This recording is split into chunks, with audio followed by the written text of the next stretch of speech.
प्रिय विद्यार्थियों, online class में आपका पुनः स्वागत है। और ये वीडियो लेक्चर आपका बीएससी सेकेंड ईयर फिजिक्स का पेपर 3 इलेक्ट्रॉनिक्स का वीडियो लेक्चर नंबर 24 है। ठीक है, चलिए स्टार्ट करते हैं इसको। लास्ट वीडियो लेक्चर में कहाँ तक हमने छोड़ा था देखते हैं थोड़ा। शायद मिलर प्रमेय हम इसको डिस्कस कर रहे थे ना, यानी इससे प्रीवियस वीडियो लेक्चर में हम मिलर प्रमेय को डिस्कस कर रहे थे। मैं डाल देता हूँ।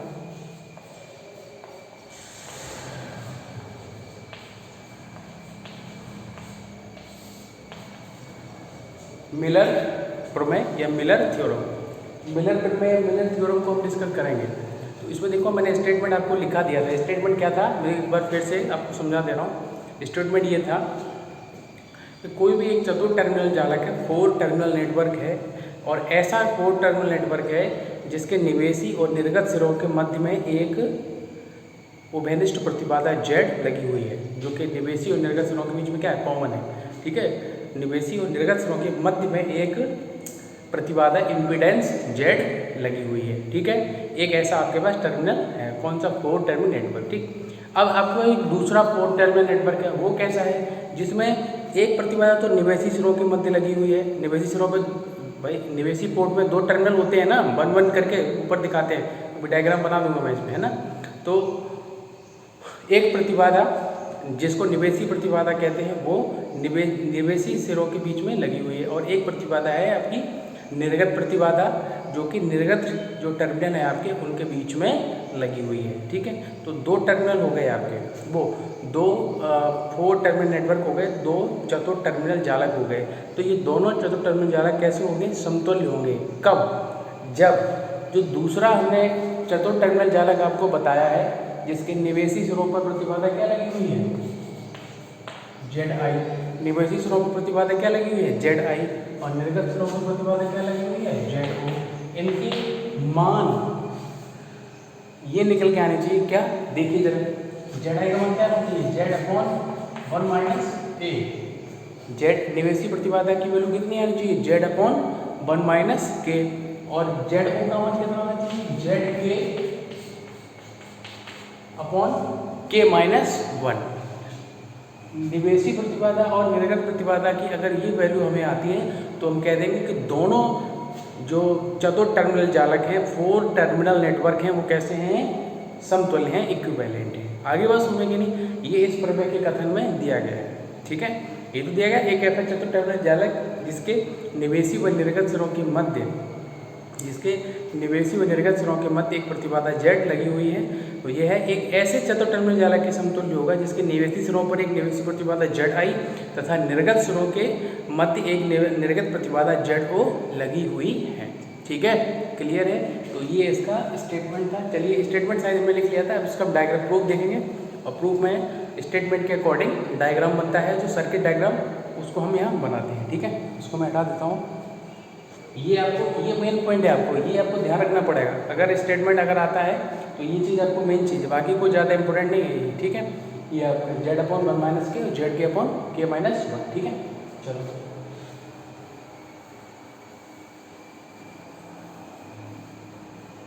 इसको हमने हटा दिया। चलिए, स्टेटमेंट हमने लिख लिया था, प्रूव करते हैं इसको। प्रूफ में डायग्राम बनेगा और 2 टर्मिनल बनेंगे नेटवर्क। ठीक है, 4 टर्मिनल नेटवर्क। चलिए देखते हैं, इधर बना देता हूँ।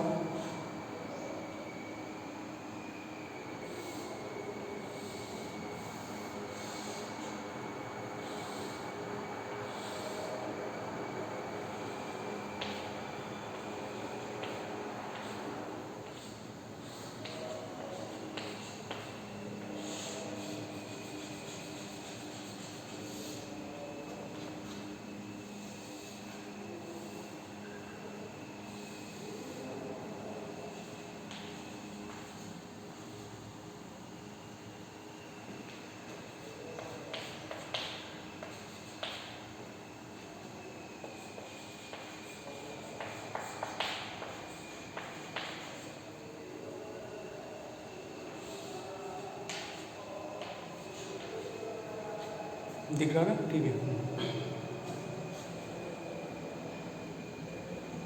देखिए निवेशी पोर्ट और वो कौन सा है आपका? निर्गत पोर्ट। ठीक है, तो हम लिख दे रहा हूँ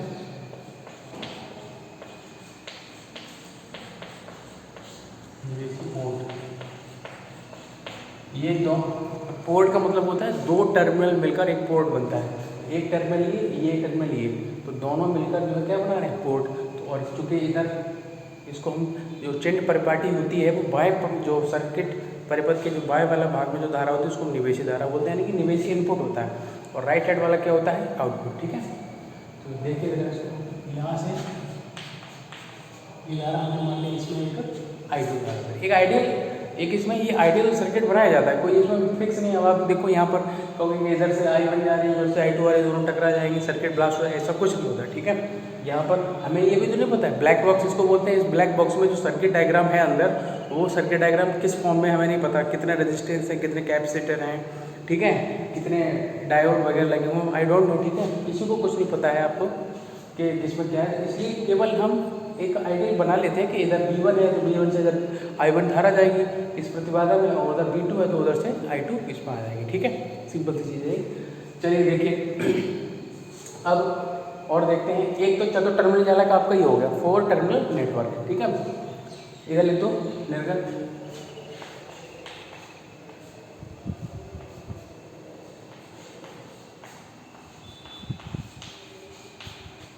निर्गत पोर्ट कर दिया। ठीक है, अब इसी के समतुल्य हम बनाते हैं दूसरा। 3 साइन का मतलब इक्विवेलेंट है। ठीक है, क्या होगा दूसरा भी देख लीजिए।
देखिए जरा दोनों टर्मिनल दोनों नेटवर्क को ध्यान से देखिए। क्या है, ऊपर में निवेशी और निर्गत स्रोत के मध्य में एक जेड बनी हुई है, जेड। ठीक है, प्रतिबाधा क्या लगी हुई है? जेड, जो कि निवेशी और निर्गत स्रोत के मध्य में एक उभयनिष्ठ प्रतिबाधा के रूप में कार्य कर रही है। ठीक है, और जब दूसरा डायग्राम आप देखेंगे,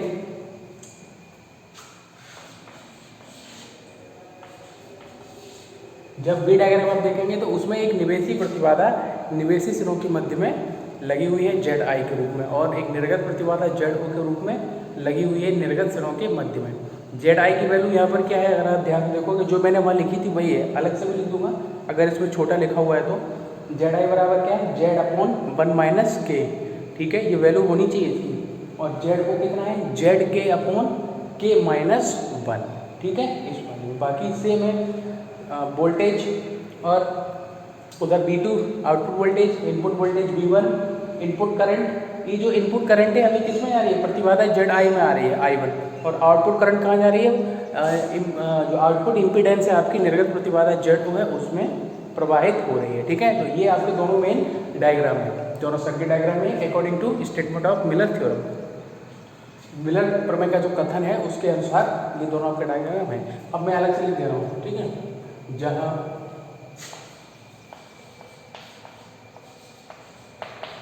जेड आई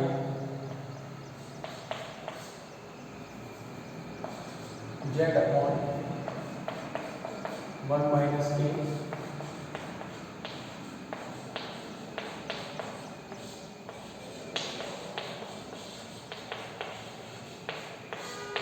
निवेशी प्रतिबाधा, ठीक है, और जेड के अपॉन के माइनस 1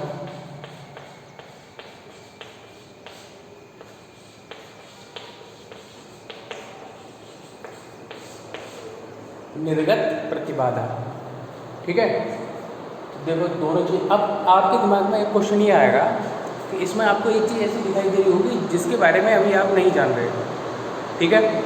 कौन सी है वो चीज़, देखिए के, कि आप भी कहोगे सर यहाँ पर के क्या है, तरंग तो चलने चाहिए, जिसको हम तरंग संचरण नियतांक भी बोलते हैं, क्योंकि ये इलेक्ट्रॉनिक्स चल रही है। इलेक्ट्रॉनिक्स में के किसको क्या होता है नहीं पता आपको, मैं बता दूँ। यहाँ पर एक ये, अब हाँ दूसरी चीज़ काइनेटिक एनर्जी, आप सोच सकते हो काइनेटिक एनर्जी भी नहीं है यहाँ पर ये, ठीक है। तो यहाँ पर जो के है वो एक इलेक्ट्रॉनिक्स फिजिकल क्वांटिटी के लिए मान लिया गया है। अब इसको क्या कहते हैं वो मैं आपको बता रहा हूँ। यहाँ पर जो के होता है उसको हम बोलते हैं वोल्टेज लाभ, वोल्टा लाभ बोलते हैं, वोल्टेज गेन, ठीक है। यहाँ के क्या है, वोल्ट का लाभ, तो इसका फॉर्मूला क्या है उसको भी मैं यहाँ पर आपको बता रहा हूँ।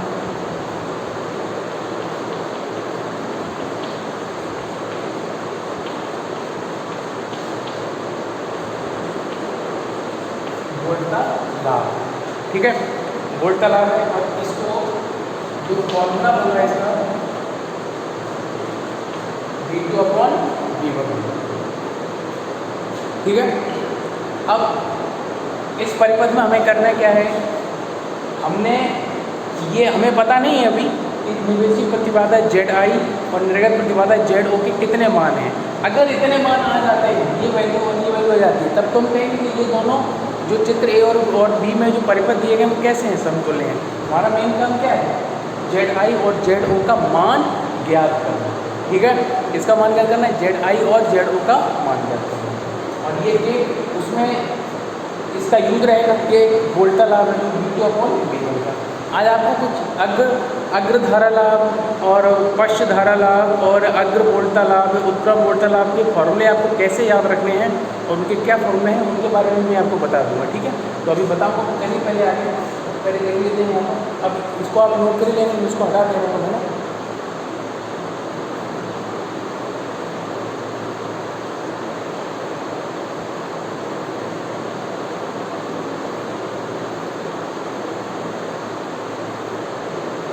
चलिए देखिए क्या है,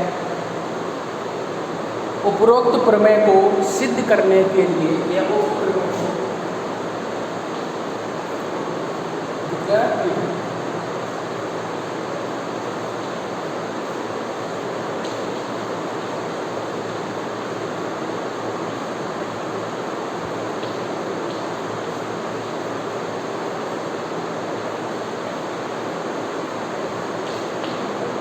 प्रमेय को सिद्ध करने के लिए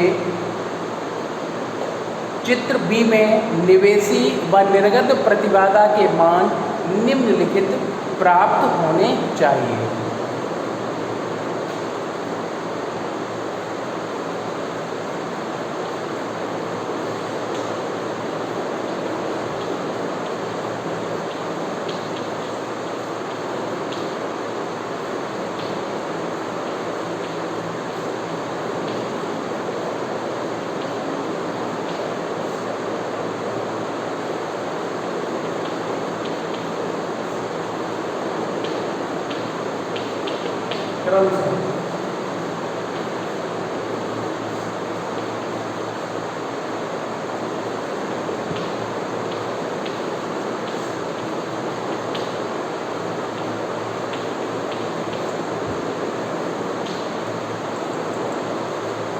होने चाहिए, ठीक है। इसी स्थिति में चित्र ए तथा चित्र बी में दिए गए परिपथ समतुल्य परिपथ होंगे।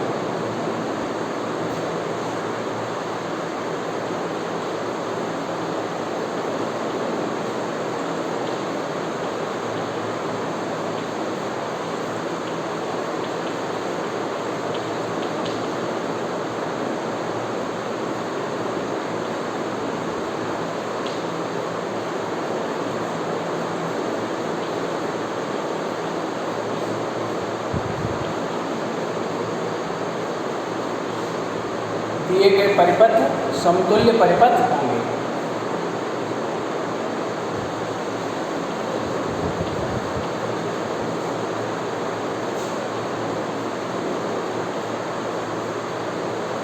समतुल्य परिपथ होंगे, ठीक है।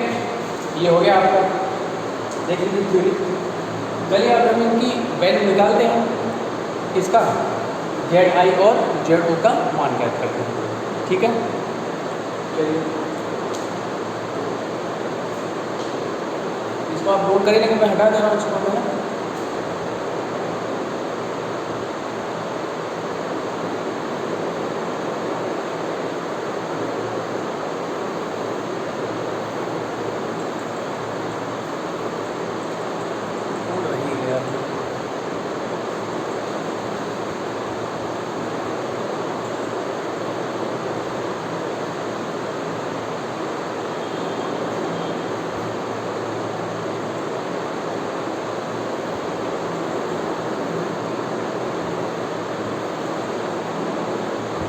चलिए देखिए,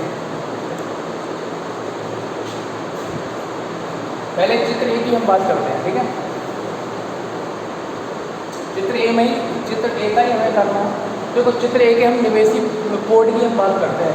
वोल्टेज कितना है V1, और इसके लिए प्रतिबाधा कितनी है, ये प्रतिबाधा जो Z है वो निवेशी और निर्गत के लिए क्या है, कॉमन है।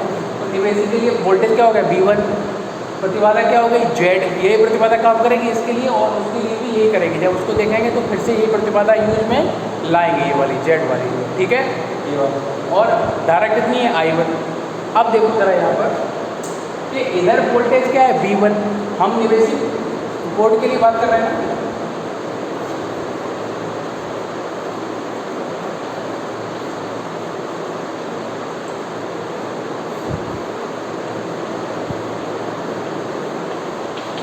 निवेशी परिपथ के लिए हम बात कर रहे हैं। तो निवेशी परिपथ में I1 धारा किधर से जा रही है, V1 से V2 की तरफ जा रही है। किधर जा रही है, V1 से V2 की तरफ। और आपको ये पता है कि हमेशा जो विद्युत धारा प्रवाहित होती है वो उच्च विभव से निम्न विभव की ओर होती है, ये आपको पता है ना। ये आप बर्नौली की पर में कई सारी चीज़ें आपने पढ़ी होंगी, तो यहाँ पर भी हमेशा ये चीज़ है कि हमेशा, अब जैसे आपने डायोड पढ़ा था, डायोड में जो अक्षय परत बनती है वो किस प्रकार बनती है कि अधिक घनत्व से अधिक सांद्रता से निम्न सांद्रता की ओर इलेक्ट्रॉन और होल्स जो है वो विसरण करते हैं, ये तो बताया था ना, ठीक है। और मतलब अधिक विभव, यहाँ पर कॉन्सेप्ट क्या रहेगा कि विद्युत धारा किधर से किधर बहती है, उच्च विभव से निम्न विभव की ओर। निम्न से उच्च पर नहीं बहेगी, कैसे बहती है, उच्च से निम्न विभव पर बहती है, ठीक है। अगर मैं आपसे ये पूछूं कि V1 से V2 की तरफ जा रही है तो उच्च कौन सा है इसमें, V1 होगा, निम्न कौन सा होगा, V2 होगा, ठीक है। यानी कि, और आपको ये पता है कि पोटेंशियल डिफरेंस की वजह से, यानी विभवांतर की वजह से ही बहती है, तो V1 माइनस V2 होगा विभवांतर, ठीक है। देखिए जरा निवेशी परिपथ के लिए धारा I1 जो है, ओम के नियम लगाएंगे, I1 बराबर क्या होगा, V1 माइनस V2, और अपॉन में क्या हो जाएगा, Z। देखिए ध्यान से, V1 माइनस V2 और अपॉन में क्या हो गया, Z। इसके कौन सा नियम है, ओम के नियम से।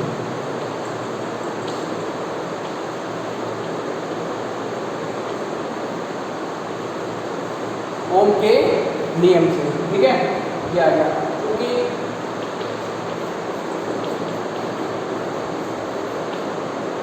ये बराबर क्या है, V2 अपॉन V1, तो यहाँ से आप V2 का मान निकालो, किसका मान निकालोगे, V2 का।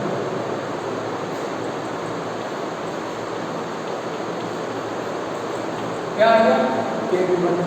इसको आप समीकरण डाल दो 1, समीकरण डाल दिया हमने 1। अब ये जो V2 बराबर KV1 है, ये जो मान है समीकरण 1 में रखेंगे।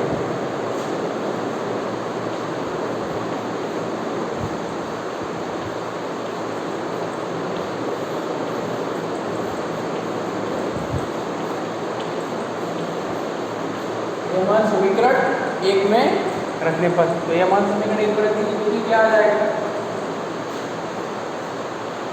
I1 बराबर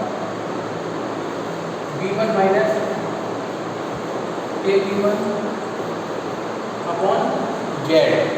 और थोड़ा शॉर्ट कर लीजिए, V1 कॉमन ले लेंगे,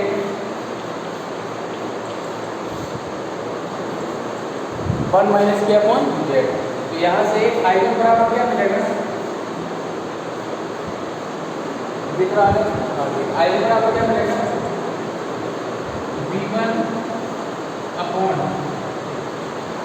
जेड अपॉन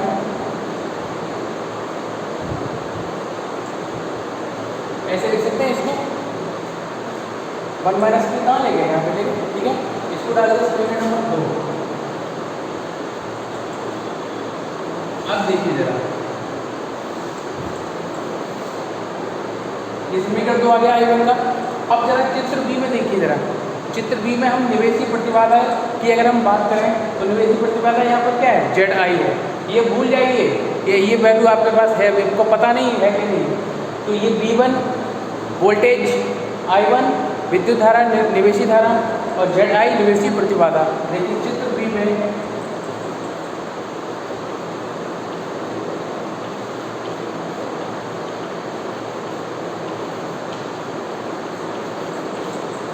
उस बी को हटा ही दो, है ना।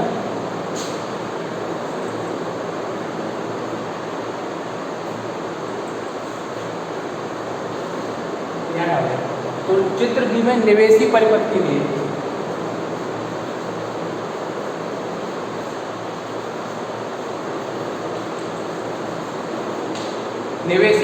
के लिए इसमें निवेशी प्रतिबाधा का फॉर्मूला क्या होगा, जेड आई बराबर क्या हो जाएगा, V1 बटे I1।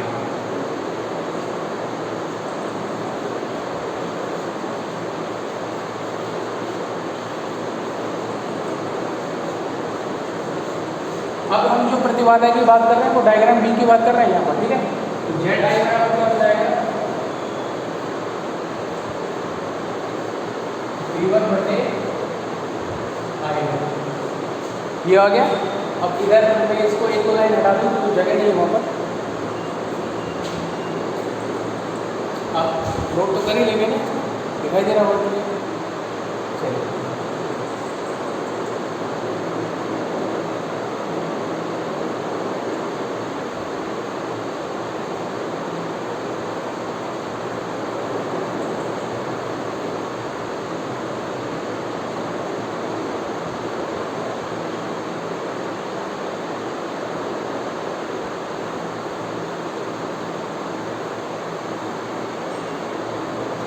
देखिए यहाँ से जो जेड आई का जो मान है, यहाँ से आप I1 का मान निकालो तो क्या आ जाएगा, V1 अपॉन जेड आई। क्या आगे बोलूँ, V1 अपॉन जेड आई। इसको आप समीकरण नंबर डालोगे 3। अब देखिए समीकरण 2 और समीकरण 3 में दोनों में किसकी वैल्यू है आपके पास, I1 की वैल्यू है। तो 2 और 3 को क्या करते हैं कि हम कंपेयर करा देंगे, तुलना करा देंगे। तो समीकरण 2 और 3 की तुलना कर देंगे।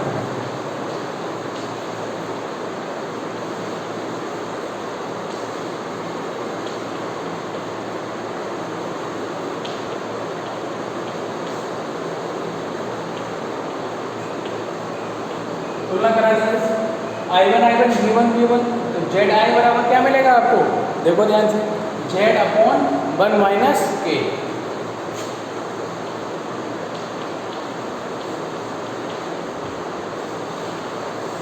यही तो आपको सिद्ध करना था। जेड आई का मान आ गया आपके पास, जेड आई बराबर जेड अपॉन 1 माइनस के, ठीक है। इसको समीकरण डाल देंगे 4। अब इसको हटा देंगे नीचे।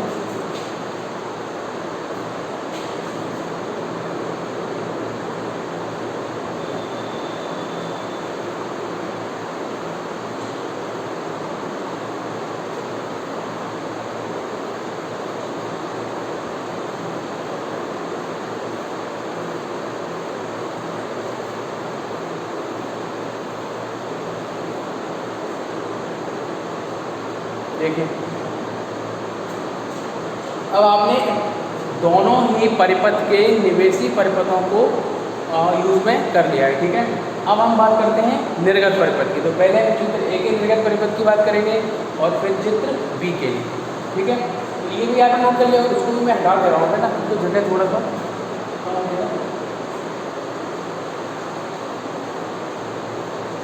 इसको समीकरण क्या डालना, 3।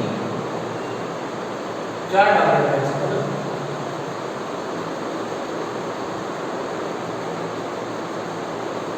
जेड आई का मान आया था उसको समीकरण क्या डाला था हमने 4। चलिए देखिए अब हम चित्र ए के निर्गत परिपथ के लिए बात करेंगे।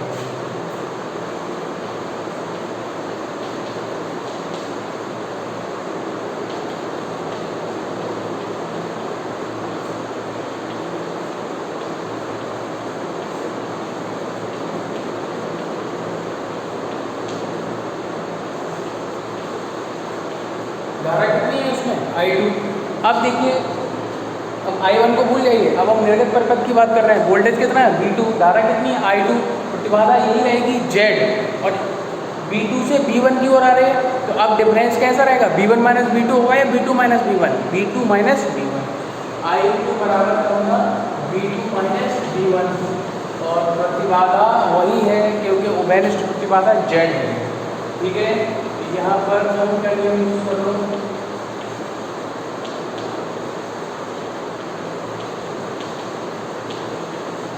ओम के नियम से। ठीक है, अब इसमें क्या करेंगे, चलिए वापस आ जाइए, इसको समीकरण डालना कहाँ है, वापस आते हैं।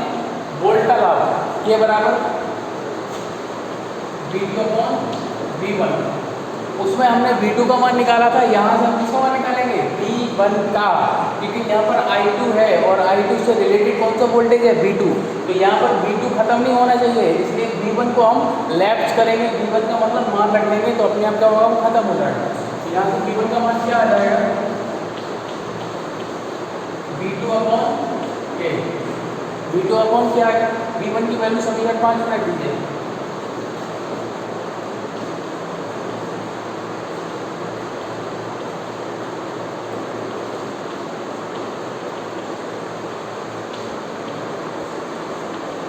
This value putting in the equation 5, I2 बराबर क्या मिलेगा आपको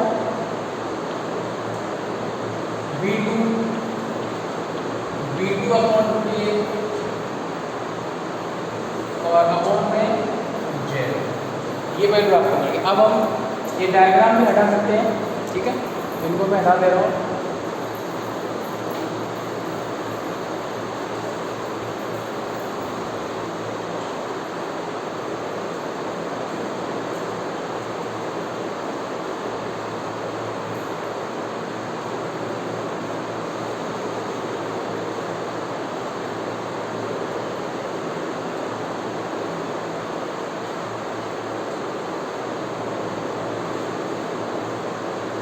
चलिए देखिए I2 को सॉल्व करेंगे थोड़ा सा। V2 को तो हमने कॉमन ले लिया, तो V2 कॉमन हो गए और इधर LCM ले लिया, ये बचेगा और थोड़ा सा सॉल्व कर लें तो I2 बराबर क्या मिलेगा V2 के माइनस 1 अपॉन KZ। ठीक है, I2 बराबर V2 अपॉन KZ और K माइनस 1, समीकरण नंबर डाल के इसको हमने 6। ठीक, इसकी वैल्यू आ गई आपके पास I2 की V2 upon KZ upon K minus 1। अब आप लोग समझ गए होंगे कि आगे क्या करना रहेगा। अब हम चित्र किसकी बात करेंगे, बी की, निर्गत परिपथ की। ठीक है, इसको मैं इधर हटा दे रहा हूँ।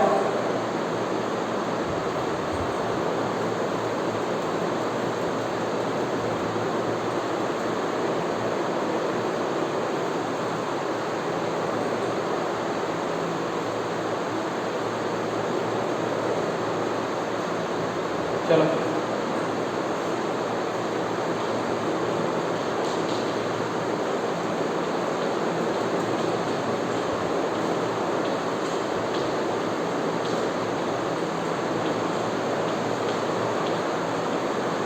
निर्गत प्रतिबाधा,